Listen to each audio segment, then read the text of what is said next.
મોરબીના માળિયા મિયાણામાં દારૂની રેડ કરવા ગયેલી પોલીસની ટીમ ઉપર હુમલો થયો હોવાની ઘટના બનવા પામી।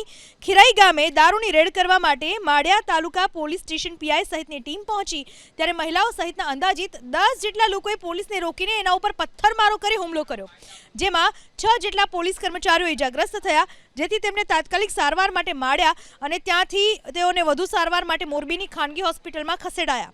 ઇજાગ્રસ્ત પોલીસ કર્મચારી ફતેહસિંહ ધીરુભા પરમારની ફરિયાદના આધારે ઇકબાલ મોવર, હાજીભાઈ મોવર, યુસુફ અલ્લારખા મિયાણા તેમજ અન્ય 7 મહિલાઓ આમ કુલ મળીને 10 વ્યક્તિઓ સામે માળિયા મિયાણા તાલુકા પોલીસ સ્ટેશનમાં હત્યાનો પ્રયાસ, ફરજમાં રૂકાવટ, રાટિંગ, ગુનાહિત મનુષ્ય વધની કલમ હેઠળ ગુનો દાખલ કરાયો।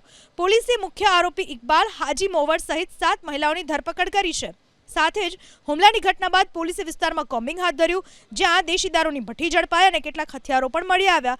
હાલ તો ખીરાઈ ગામે પોલીસ બંદોબસ્ત રાખવામાં આવ્યો છે।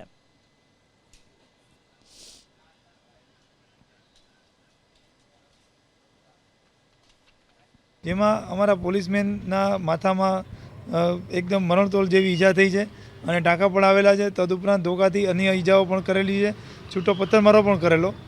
આ અંગે 307 અને રાયોટિંગ સહિતની કલમો સાથેનો ગુનો દાખલ કરવામાં આવેલ છે, તેમજ ઈકા ઉપર પોતે પ્રોહિબિશનનો આરોપી હોય એ અંગેનો અલગ ગુનો દાખલ કરવામાં આવેલો હતો અને ત્યારબાદ રાત્રિના કોમ્બિંગ હાથ ધરતા એની ઇકબાલની અલગ અલગ 2 દારૂની ભઠ્ઠીઓ ચાલુ મળી આવેલ, તો એ પણ નાશ કરી અને ગુનો દાખલ કરવામાં આવેલ છે અને ભઠ્ઠીના સાધનો એના ઘરમાંથી મળી આવતા એ પણ કબજે કર્યા છે અને દેશી દારૂ સાથે રોકડ રકમ મળી આવેલ હતી એ પણ કબજે કરવામાં આવી છે અને સાથે અલગ અલગ નાના મોટા ઘાતક હથિયારો પણ મળી આવ્યા છે, તો એ પણ કબજે કર્યા છે।